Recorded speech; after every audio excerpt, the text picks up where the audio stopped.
Students, good morning all of you. आप लोग कैसे हैं? हमें उम्मीद है आप लोग स्वस्थ होंगे, मस्त होंगे और बोर्ड एग्जाम की तैयारी में लगे होंगे।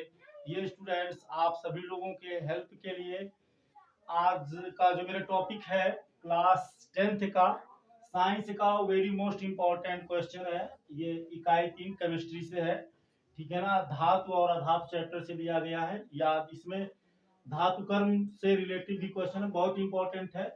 और इसमें से मानकर चलिए कि बोर्ड एग्जाम में ढेर सारे प्रश्न आने वाले हैं। डियर स्टूडेंट्स, मैं कम से कम 6-7 केस पेपर को लेकर के मिला के एक में फिर क्वेश्चन को छांट के फिर मैं यहाँ लिख दिया हूँ। और जो भी प्रश्न आएगा इसी से आएगा, बाहर से एक भी प्रश्न नहीं आएगा। आप इसको लिख लीजिएगा। तो चलिए बिना समय गंवाए डायरेक्ट हम अपने क्वेश्चन पे आते हैं। क्वेश्चन नंबर पहला का जो दिया है, very most important, very very most important. Antimony क्या है? एंटीमनी क्या है? एंटीमनी उपधातु है। एंटीमनी क्या है? एंटीमनी उपधातु है। एंटीमनी क्या है? एंटीमनी उपधातु है। क्या है? उपधातु है, ठीक है ना। उपधातु, ठीक है ना। बात समझ में आ गई। एंटीमनी क्या है? ये एक उपधातु है। इसके बाद में क्वेश्चन नंबर सेकंड पे देखना है। क्वेश्चन नंबर सेकंड में दिया है, कौन सी धातु ठंडे जल से क्रिया करता है? ठंडे जल से क्रिया करने वाले धातु का नाम क्या होगा? ये आपको बताना है। ये भी बहुत मोस्ट इंपोर्टेंट है और एग्जाम में आने की 100% संभावना है, ठीक है ना। चूंकि ये प्रश्न कई बार पूछा गया है। तो डियर स्टूडेंट्स, ये आपका आंसर हो गया। कैल्शियम भी होगा या मैग्नीशियम भी होगा, ठीक है ना। कैल्शियम भी ठंडे जल से क्रिया करती है और मैग्नीशियम भी ठंडे जल से क्रिया करता है, ठीक है ना। तो ये आपका आंसर हो गया। क्वेश्चन नंबर तीसरा आते हैं। क्या दिया है? क्वेश्चन नंबर तीसरे में दिया है कि निम्न में से कौन सी धातु अम्ल से हाइड्रोजन विस्थापित करेगी? तो इसके लिए एक शानदार ट्रिक है जो हम आप लोगों को बताने जा रहे हैं। डियर स्टूडेंट्स, यदि इस ट्रिक को आप याद कर लिए तो यकीन मानो आप इस क्लास में नहीं, अपर क्लास तक सारे प्रश्न को रिएक्शन से रिलेटेड धुआं धुआं कर देंगे एकदम 100% गारंटी के साथ। ट्रिक क्या है? ये है, इसके लिए मैं वीडियो डाल चुका हूं, लेकिन आप वहां से इसको देख सकते हैं। मैं उस वीडियो के लिंक को इस वीडियो के डिस्क्रिप्शन में एकदम ऊपर ही डाल दूंगा, वहां से आप देख लीजिएगा, ठीक है ना। ट्रिक क्या है? ली कटहल बैगन, ली कटहल बैगन सरकार ना मागा अल मन जन सार फिसड फिसड कोणी फिसड फिसड कोणी सन प्यारे भाया, सन प्यारे भाया है कु हज अज पट और आया। बस यही है, ठीक है ना। इस पे मैं एक शॉर्ट ट्रिक, ठीक है ना, विद्युत रासायनिक श्रेणी से मैं बना दिया हूं, जिसको आप देख सकते हैं। उसका लिंक मैं इस वीडियो के डिस्क्रिप्शन में डाल दूंगा, एकदम ऊपर ही रहेगा, वहां से आप इसको देख सकते हैं, ठीक है ना। तो देखो, अब इसका मतलब क्या है? इसका मतलब ये है कि हाइड्रोजन से ऊपर जितने भी धातु हैं ये क्रिया करके हाइड्रोजन को निकाल देंगे। जब ये अम्ल से क्रिया करेंगे तो हाइड्रोजन को निकाल देंगे। और जो हाइड्रोजन से नीचे है धातु, ठीक है ना, इनकी क्रियाशीलता धीरे धीरे घटती है और ये अम्ल से क्रिया करेंगे तो हाइड्रोजन को नहीं निकाल पाएंगे। बात समझ में आ गई? तो कहने का मतलब है जो हाइड्रोजन से ऊपर है उनकी क्रियाशीलता, जैसे जैसे आप ऊपर जाएंगे धातुओं की क्रियाशीलता बढ़ती जाएगी और जैसे जैसे हाइड्रोजन से नीचे आएंगे क्रियाशीलता घटती जाएगी। क्लियर? अब देखो कह रहा है, निम्न में से कौन सी धातु अम्ल से हाइड्रोजन विस्थापित नहीं करती है? तो अम्ल का मतलब, जैसे मान लो हमने ले लिया HCl। अब इसमें मान लो हम क्रिया कराएं Fe से, ठीक है ना। Fe से अगर क्रिया कराएं तो Fe जो है आप देख सकते हैं ये हाइड्रोजन से ऊपर है, हाइड्रोजन यहाँ ऊपर है, तो ये हाइड्रोजन को निकाल देगा। ये हाइड्रोजन को क्या करेगा? निकाल देगा। तो ये आपका बना है, तो ये हाइड्रोजन को निकाल सकता है, ठीक है ना। देखो आपको समझाना है, रिएक्शन नहीं लिखना है। कह रहा है कौन विस्थापित नहीं करती है? तो Fe ZnCuMg, तो Fe मतलब आयरन, आयरन हाइड्रोजन से ऊपर है, निकाल देगा। कह रहा है कौन नहीं निकालेगा? तो ये तो मेरा आंसर नहीं होगा। दूसरा दिया है Zn, तो Zn कहाँ है? Zn ऊपर है हाइड्रोजन से, तो ये भी निकाल देगा, तो ये भी नहीं होगा। फिर Cu, तो Cu कहाँ है? हाइड्रोजन से हाइड्रोजन से नीचे है, यानी यही नहीं निकाल पाएगा। तो तीसरे का जो मेरा आंसर होगा, ऑप्शन नंबर तीसरा सही हो जाएगा। इसका आंसर होगा Cu, जो अम्ल से हाइड्रोजन को नहीं निकाल पाएगा। ठीक है ना। अब हम आते हैं क्वेश्चन नंबर 4 पे, जो बहुत इंपॉर्टेंट है, कई बार रिपीट किया गया बोर्ड एग्जाम में, और मैं आपको बता रहा हूं कम से कम मैं 6-7 साल के गेस्ट पेपर को देख के मैं इस प्रश्न को बना रहा हूं। तो बहुत ही इंपॉर्टेंट है, इसलिए इसको आप कई बार पूछा है। तो कह रहा है कॉपर के दो प्रमुख अयस्कों का नाम लिखो। तो एक आपका हो गया Cu2s, एक हो गया Cu2s, और एक आपका हो गया CuFeS2। ठीक है ना, CuFeS2। और ये बहुत ही इंपॉर्टेंट है डियर स्टूडेंट्स, ये प्रश्न कई बार पूछा गया है। ठीक है ना। तो ये हो गया कॉपर के दो प्रमुख अयस्क हो गए। इसके बाद में आपका आ गया क्वेश्चन नंबर 5। क्वेश्चन नंबर 5 में दिया है कारण सहित बताइए रासायनिक समीकरण संभव है या नहीं। दिया है Hg प्लस H2SO4। ठीक है ना, Hg plus H2SO4 formation of HgSO4 plus H2। ठीक है, ये तीर ऊपर लगाने का मतलब हाइड्रोजन गैस है, उड़ जाएगा। अब देखो क्या है, समीकरण संभव है कि नहीं है। अब यहाँ हम देखेंगे, आप देखिए ये धातु है Hg, ये अम्ल है H2SO4।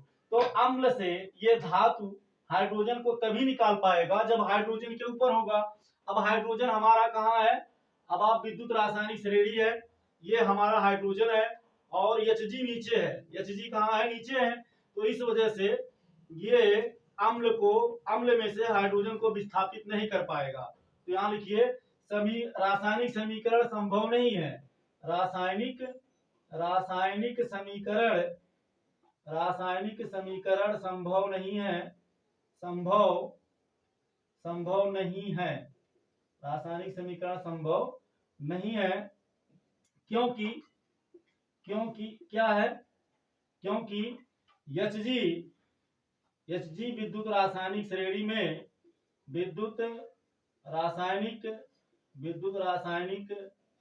रासायनिक श्रेणी में कहाँ है, हाइड्रोजन के, यानी यह हाइड्रोजन के नीचे है, हाइड्रोजन से नीचे है,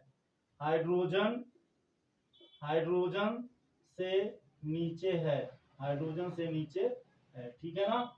दूसरा देखिए रिएक्शन क्या दिया है Cu प्लस 2AgNO3। देखो डियर स्टूडेंट्स, पेपर उठाकर आप देख लीजिएगा, ये प्रश्न इस तरह का बार बार आता है, और कोई जरूरी नहीं यही आ जाए, इस तरह का हमेशा आता है। तो आपको बस यही याद करना है, लीक अटल बैगन सरकार ना मांगा आलमन संसार, फिसड़ कौन सन प्यारे बाया है, कुछ अजपट और आया। अगर यह याद है तो रासायनिक समीकरण का धुआं आप कर देंगे और 4 नंबर आराम से बटोर लेंगे।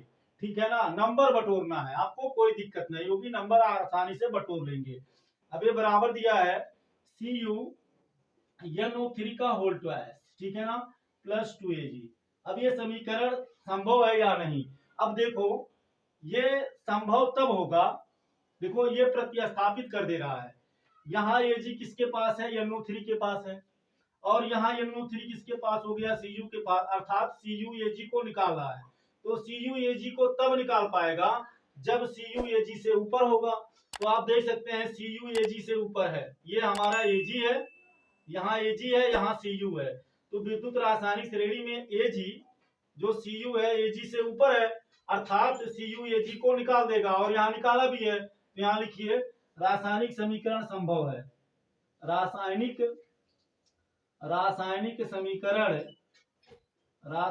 समीकरण क्या है, संभव है। रासायनिक समीकरण संभव है, क्योंकि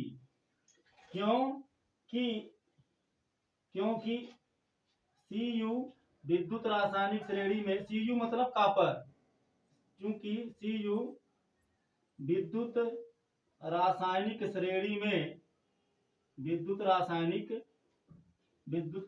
श्रेणी में कहाँ है, Ag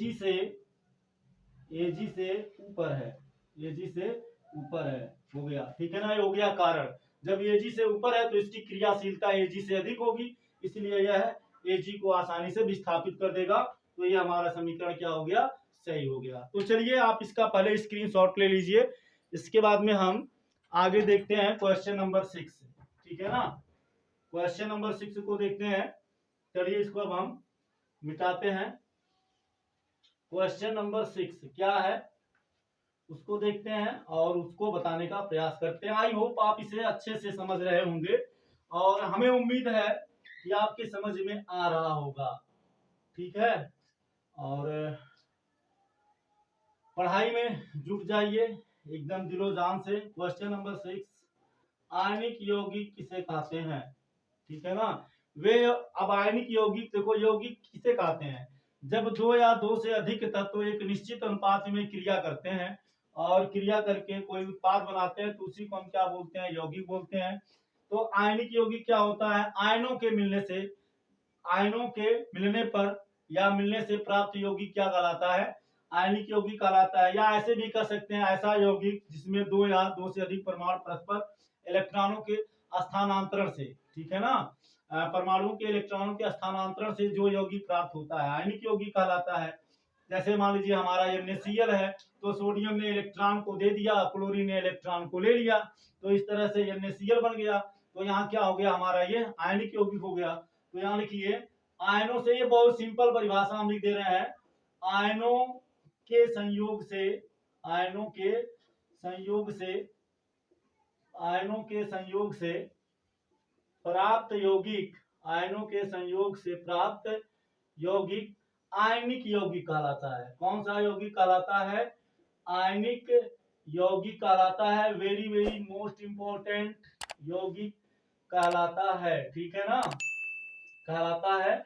जैसे में हम लिख सकते हैं, जैसे में हमारा है MgCl2, ठीक है, NaCl, ये सब हमारे क्या है, ये कुछ एग्जाम्पल हो गए जो हमारे क्या है आयनिक यौगिक है। मैग्नीशियम ने 2 इलेक्ट्रॉन दे दिया क्लोरीन को, क्लोरीन ने ले लिया, और इसका जब आप कॉम्बिनेशन तोड़ेंगे, जैसे आपका है MgCl2 है, ठीक है ना, जब ये टूटेगा तो आपको क्या मिलेगा, ये मिलेगा Mg⁻2 प्लस 2Cl पर पावर -1। ठीक है ना, तो इस तरह से आप देख सकते हैं ये आयन MgCl2 मैग्नीशियम आयन और क्लोराइड आयन के मिलने से बना है। तो ये हमारा क्या हो गया, आयनिक यौगिक हो गया। मतलब ये आपको इस तरह से लिखने की जरूरत नहीं है, हम आपको समझाने का प्रयास कर रहे हैं कि समझ जाइए कि MgCl2 मैग्नीशियम आयन और क्लोराइड आयन के मिलने से बना है, इसलिए हमारा क्या हो गया, आयनिक यौगिक हो गया। इसी तरह से हमारा NaCl भी हो जाएगा। ठीक है, चलो क्वेश्चन नंबर 7 को देखते हैं। क्वेश्चन नंबर 7 दिया है, निस्तापन क्या है।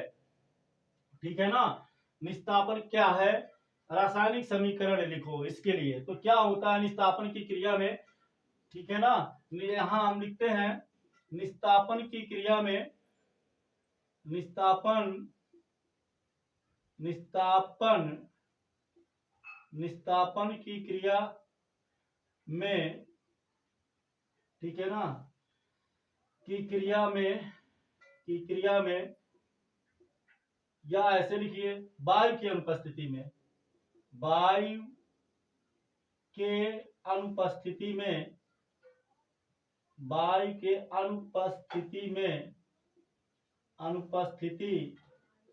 अनुपस्थिति में अयस्क को, अयस्क, वायु की अनुपस्थिति में अयस्क को निम्न ताप पर, निम्न ताप पर गर्म करने की क्रिया, गर्म करने की क्रिया क्या कहलाती है, निस्तापन कहलाती है। क्या कहलाती है, निस्तापन कहलाती है। डियर स्टूडेंट्स, इस क्रिया में क्या होता है, इस क्रिया में क्या होता है, वायु नहीं होती है, वायु की अनुपस्थिति में अयस्क को क्या किया जाता है, गर्म किया जाता है निम्न ताप पर। और जब गर्म किया जाता है तो ऐसी क्रिया में क्या होता है, जो नमी होती है वो क्या होती है, नमी खत्म हो जाती है। जैसे रिएक्शन में, जैसे मान लीजिए हमने ले लिया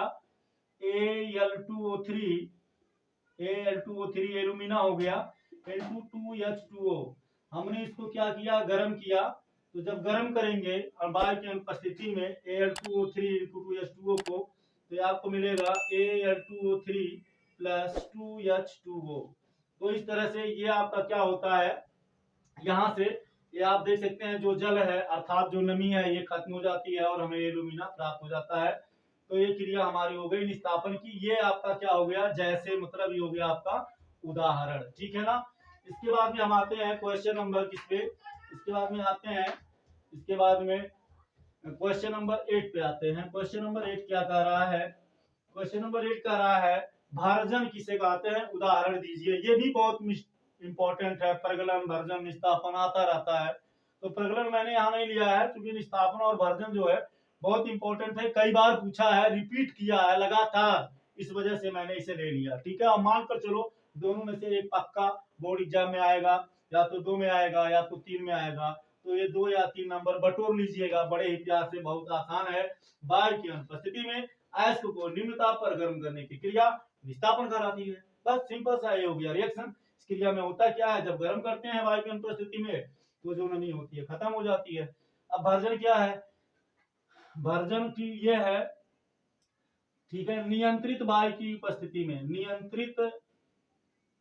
नियंत्रित वायु की उपस्थिति में, नियंत्रित वायु की उपस्थिति में, नियंत्रित वायु के उपस्थिति में अयस्क को, ठीक है ना, अयस्क को, नियंत्रित वायु की उपस्थिति में अयस्क को उच्च ताप पर, उच्च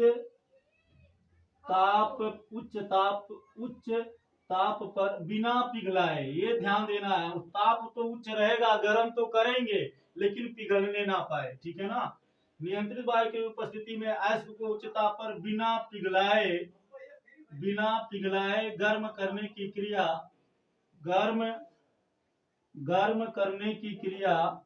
करने की क्रिया क्या कहलाती है, गर्म करने की क्रिया भर्जन कहलाती है। क्या कहलाती है, भर्जन कहलाती है, ठीक है ना, भर्जन कहलाती है, ठीक। ये हो गया हमारा परिभाषा, सिंपल सा है। नियंत्रित वायु की उपस्थिति में अयस्क को उच्च ताप पर बिना पिघलाए, मतलब ताप उच्च रहेगा, वायु होगी लेकिन मात्रा, वायु की मात्रा नियंत्रित होगी, ज्यादा नहीं होगा, और इतना गर्म करेंगे नमी तो जो है उसकी वो तो चली जाए, लेकिन ध्यान ये देना है अयस्क पिघलने ना पाए। अब जैसे एग्जांपल में ले लेते हैं हम, जैसे मान लीजिए हमने ले लिया एग्जांपल में, ठीक है ना, बहुत इजी है, बिल्कुल आपको घबराने की जरूरत नहीं है, एकदम प्यार से मक्खन की तरह। क्या होता है, जैसे मान लीजिए हमने ले लिया मतलब CuFeS2।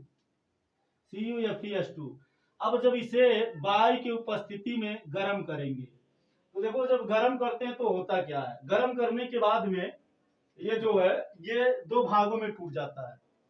2 भागों में जब ये टूटता है तो क्या बनाता है, एक तो फेरस सल्फाइड बना देता है, और एक आपका बनाता है, एक जो आपका होता है वो कॉपर सल्फाइड हो जाता है, ठीक है ना। कहने का मतलब है जब ये इससे क्रिया करेगा तो क्रिया करने के बाद में आपका क्या बनाएगा, ये आपका बनाता है कॉपर सल्फाइड, मतलब Cu2S प्लस फेरस सल्फाइड बनाता है, तो फेरस सल्फाइड बनाता है तो ये हो गया Fe(S), ठीक है। फिर उसके बाद में क्या बनाता है, उसके बाद में आपका सल्फर डाइऑक्साइड गैस निकलती है, तो हो गया SO2। इसको बैलेंस कर लेते हैं। तो इसको बैलेंस करने के लिए हमें क्या करना होगा, आगे यहाँ 2 अगर बढ़ा देंगे तो यहाँ कॉपर 2 है, यहाँ भी कॉपर 2 हो गया, सल्फर कितना है 2 दूनी 4 है, यहाँ सल्फर 1 यहाँ 2 हो गया। तो इसको बैलेंस करने के लिए यहाँ हम 2 बढ़ा देंगे, तो 2 सल्फर यहाँ हो गया, 1 यहाँ 3 और 1 यहाँ 4। उसके बाद में ऑक्सीजन को देख लेते हैं, ऑक्सीजन यहाँ 2 है, तो ऑक्सीजन यहाँ भी 2 हो गया। बाकी सब देखो यहाँ हमारा जो फेरस मतलब आयरन है, Fe2 यहाँ भी है, 2 यहाँ भी है, ये हो गया बैलेंस। अब इसके बाद में ये जो हमारा है कॉपर सल्फाइड, ये पुनः फिर क्रिया करता है किससे, ऑक्सीजन से। चूंकि वायु की नियंत्रित मात्रा उपस्थित है, कॉन्टिन्यूअस आप गर्म कर रहे हो उच्च ताप पर, तो फिर ये ऑक्सीजन इससे क्रिया करता है, तो Cu2S प्लस क्या है, प्लस O2। तो जब ये इससे क्रिया करता है तो क्रिया करने के बाद आपका क्या बनाता है, क्रिया जब करता है तो ये क्या बनाता है, ये आपका बन जाता है Cu ऑक्सीजन से क्रिया करता है और ऑक्सीजन से क्रिया करने के बाद बनाता है Cu2O, Cu2O plus sulphur dioxide gas बनेगा, ठीक है ना। तो प्लस हो गया SO2। अब इसको हम बैलेंस कर लेते हैं। यहाँ देखो Cu 2 था, यहाँ भी 2 हो गया, ऑक्सीजन यहाँ 2 1 3 है और यहाँ सिर्फ 2 है। तो इसको बैलेंस करने के लिए क्या करें, यहाँ अगर हम 3 कर दें तो 3 दूनी कितना हो गया, 3 दूनी 6 हो गया, और यहाँ 2 1 3, यहाँ अगर हम 2 कर दें तो कितना हो जाएगा, 2 यहाँ 4 हो गया, ठीक है ना। सल्फर हमारा कितना है, सल्फर हमारा यहाँ 1 है और यहाँ भी 1 है, और कापर क्यू यहाँ हमारा 2 दूनी 4 है, यहाँ 2 है, तो यहाँ आगे 2 बढ़ा देते हैं, 2 दूनी 4 हो गया। सल्फर हमारा यहाँ 2 है, यहाँ सिर्फ 1 है, यहाँ आगे 2 बढ़ा दीजिए, तो सल्फर इधर भी 2 हो गया, सल्फर इधर भी 2 हो गया, कापर यहाँ 2 है, कापर 2 दूनी 4 है, 2 दूनी 4 हो गया। ऑक्सीजन 2 3 6 है, तो 2 ऑक्सीजन यहाँ, 2 दूनी 4 यहाँ, समीकरण हो गया बैलेंस।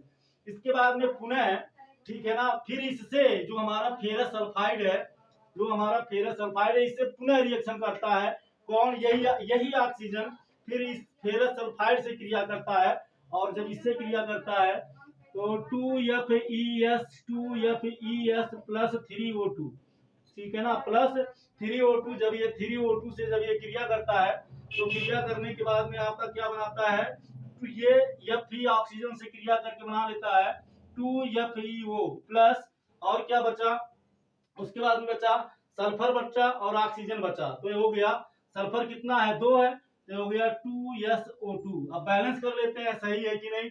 तो देखो यहाँ आयरन 2 है और आयरन यहाँ भी 2 है, ऑक्सीजन कितना है, 3 दूनी 6 है, तो 2 दूनी 4 यहाँ और 2 यहाँ, 6 हो गया।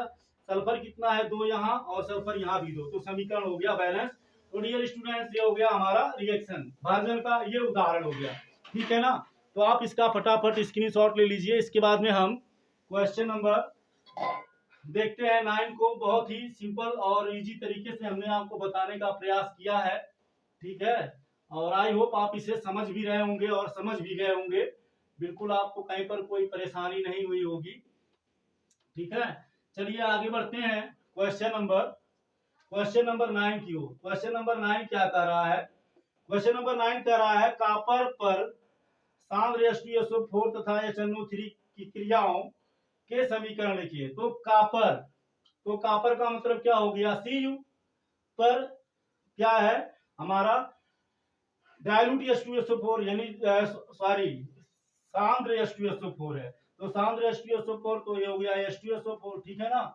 H2SO4 देखो क्या है, 2 होता है, एक तनु विलयन होता है, एक सांद्र विलयन होता है। तो जो तनु विलयन होता है वो कम इफेक्टिव होता है, जो सांद्र विलयन होता है ज्यादा इफेक्टिव होता है। तो ये सांद्र H2SO4 है, इसकी जब इससे हम क्रिया कराते हैं तो हमें क्या मिलता है, कॉपर क्रिया करेगा SO4 से तो ये बनाएगा CuSO4। एकदम क्लियर हो गया होगा, बिल्कुल आपको कहीं पर कोई दिक्कत नहीं हुआ होगा। प्लस ये आप जानते हो आप, ये तेजाब है, मतलब एसिड है, इसमें उष्मा होती है, तो जब ये क्रिया करेगा तो क्या बनाएगा, तो अब सल्फर है तो सल्फर ऑक्सीजन से रिएक्ट होकर सल्फर डाइऑक्साइड भी बनाएगा, तो SO2 हो गया। प्लस और क्या बना सकता है, प्लस और भाप निकलेगी, तो मतलब जल, यानी H2O हम लिख सकते हैं, ठीक है ना। अब समीकरण को हम बैलेंस कर लेते हैं। समीकरण को बैलेंस करने के लिए हमें क्या करना होगा, समीकरण को बैलेंस, देखो यहाँ ऑक्सीजन कितना, 4 यहाँ 2 यहाँ 6 1 यहाँ 7, यहाँ ऑक्सीजन सिर्फ 4 है, तो इसे बैलेंस करने के लिए आगे हम 2 बढ़ा देते हैं, तो 4 दूनी 8 हो गया। अब इसके बाद में यहाँ आपका जो ऑक्सीजन है सिर्फ यहाँ 1 है, 4 यहाँ है, 4 1 5 और 2 ये कितना हो गया, 7 हो गया, और ऑक्सीजन यहाँ कितना है, 4 दूनी 8 है। तो इसको बैलेंस करने के लिए हाइड्रोजन हमारा 4 है, तो यहाँ हम 2 बढ़ा देते हैं, तो 2 दूनी 4 कितना हो गया, 2 दूनी 4 हमारा हाइड्रोजन भी हो गया, ठीक है। अब ऑक्सीजन 4 यहाँ 2 यहाँ 6 2 यहाँ 8, अब हाइड्रोजन भी 4 हो गया, सल्फर कितना, 1 यहाँ 2, सल्फर यहाँ भी 2, Cu 1 यहाँ है, समीकरण क्या हो गया, बैलेंस हो गया। ये हमारा हो गया रिएक्शन। उसके बाद में फिर Cu की क्रिया हमें करवानी है किससे, Cu की क्रिया करवानी है सांद्र HNO3 से, तो HNO3 से क्रिया करवा देते हैं। तो HNO3 से क्रिया करवाएंगे तो सेम तरह का प्रोडक्ट बनेगा, Cu क्रिया करेगा NO3 से, तो ये बनाएगा Cu NO3, Cu पर +2 चार्ज होता है तो इसका चार्ज यहाँ आएगा तो NO3 का क्या हो जाएगा, होल ट्वाइस हो जाएगा, ठीक है ना। प्लस उसके बाद में यहाँ सल्फर डाइऑक्साइड निकला, सल्फर ऑक्सीजन से क्रिया करके, तो यहाँ नाइट्रोजन क्रिया करेगा ऑक्सीजन से, तो ये बनाएगा NO2, ठीक है। प्लस और क्या बनेगा, उसके बाद में क्या बनेगा, जल बनेगा, तो यहाँ प्लस लगा के यहाँ हमने जल जोड़ दिया। अब इसको बैलेंस करने के लिए हमें क्या करना होगा, हमें सेम प्रक्रिया करनी होगी जैसे यहाँ हमने किया, यहाँ आगे हम 2 बढ़ा देंगे, ठीक है ना। 1 मिनट, इसको सही करने के लिए हमें क्या करना होगा, 2 यहाँ है, 2 नाइट्रोजन 2 और उसके बाद में 1 नाइट्रोजन यहाँ, तो यहाँ अगर आगे हम 2 बढ़ा दें, ठीक, तो 2 यहाँ हम बढ़ा देंगे तो नाइट्रोजन 2 यहाँ 2 यहाँ 4 हो जाएगा, तो यहाँ हम 4HNO3 लिख देंगे, तो नाइट्रोजन यहाँ भी 4 हो गया, नाइट्रोजन 2 यहाँ 4 हो गया। ऑक्सीजन कितना है, 4 3 12, ऑक्सीजन यहाँ कितना है, 2 3 6 और 2 दूनी 4, 6 4 10 11, यहाँ 1 2 बढ़ा दें हाइड्रोजन के आगे, तो 2 हाइड्रोजन यहाँ, 2 ऑक्सीजन यहाँ हो गया, 2 दूनी 4 यहाँ हो गया, तो 4 2 6 और 2 3 6 6 6 12 ऑक्सीजन हो गया। नाइट्रोजन 4 यहाँ था तो 2 यहाँ है 2 यहाँ है, ये भी बराबर हो गया। कॉपर 1 था, कॉपर 1 हो गया, हाइड्रोजन 4 था, हाइड्रोजन भी 4, समीकरण क्या हो गया, बैलेंस। क्वेश्चन नंबर 10 और लास्ट प्रश्न है, इसके बाद एक बात जानिए, इकाई 3 से जो भी बोर्ड एग्जाम में प्रश्न आएंगे जो हम आपको बताए इसी से आएगा, बाहर से नहीं आने वाला है। तो गाइज इसे आप ध्यान से देखिएगा, समझिएगा, 2-4 बार देख लीजिएगा, समझ में आ जाएगा। मिश्र धातु किसे कहते हैं, किन्हीं 2 मिश्र धातु का संगठन व उपयोग लिखिए। तो डियर स्टूडेंट्स क्या है कि लिखते हैं मिश्र धातु किसे कहते हैं, ठीक है ना। तो मिश्र धातु क्या होता है, 2 या 2 से अधिक धातुओं के समांग मिश्रण को मिश्र धातु कहते हैं। तो यहाँ लिखिए 2 या 2 से अधिक, 2 या 2 से अधिक, ठीक है, 2 या 2 से अधिक धातुओं के समांग मिश्रण को क्या बोलते हैं, मिश्रण को मिश्र धातु कहते हैं। क्या कहते हैं, मिश्र धातु कहते हैं, मिश्र धातु कहते हैं, ठीक है ना, के को मिश्र धातु कहते हैं। अब हमने करा किन्हीं 2 मिश्र धातु का, तो किन्हीं 2 मिश्र धातु जैसे मान लीजिए आपका क्या है, जैसे आप मान लेते हैं पीतल हो गया, ठीक है ना, यहाँ लिखिए जैसे क्या हो गया, पीतल, ठीक है ना, पीतल हो गया, ठीक, जैसे आपका क्या हो गया, पीतल हो गया, और उसके बाद में क्या हो गया, जिंक हो गया, ठीक है, जैसे आपका पीतल हो गया। एक उदाहरण बहुत पर्याप्त है, ठीक है ना, किन्हीं यहाँ हम एक ही लिख दे रहे हैं, ठीक है, किन्हीं एक मिश्र धातु का संगठन व उपयोग लिखिए। तो जैसे मान लीजिए पीतल हो गया, अब पीतल किसके किसके मिलने से बना है, इसका जो संगठन होगा, ठीक है ना, इसमें क्या है, ये Cu है, Cu कितना है, 70% Cu, ठीक है ना। पीतल का जो संगठन है, पीतल आपका जो है ये 70% और प्लस Zn, प्लस आपका क्या है, Zn है, ये कितना है, Zn आपका है कितना है, 30% है, ठीक है ना। Cu 70% और Zn 30%, दोनों मिल करके क्या बनाए हैं, पीतल बनाए हैं। इनको मिला करके क्या किया गया है, गरमाया गया है, ठीक है, गरमा करके इनको मिलाया गया है, Cu और इसको, ठीक। उसके बाद में आपका क्या बन गया, पीतल बन गया। इसका उपयोग कहाँ होता है, आप जानते हैं पीतल का उपयोग कहाँ होता है, जैसे आपका हो गया तार बनाने में, ठीक है ना, तार बनाने में। और कहाँ होता है, 2 उपयोग लिखना है, तार बनाने में पहला उपयोग हो गया, दूसरा क्या हो गया, मशीन के औजार बनाने में, ठीक है ना, या औजार मतलब पुर्जा, मशीन का पुर्जा बनाने में। आप देखे होंगे जो पंपिंग सेट होते हैं, अब तो वायरिंग वाला आ गया है, लेकिन जो मतलब पुराने जमाने के भी कुछ ऐसी मशीनें जैसे किर्लोस्कर मशीन हो गया या फिर मार्शल का हो गया, अब जो नई आई है उनमें क्या है, उनकी जो पंखी होती है जिससे पानी फेंकता है, उसमें अब बैरिंग लग गया। नहीं तो पहले क्या था, वो लगता था बुश, और वो बुश किसका हुआ करता था, पीतल का, अब भी लगता है।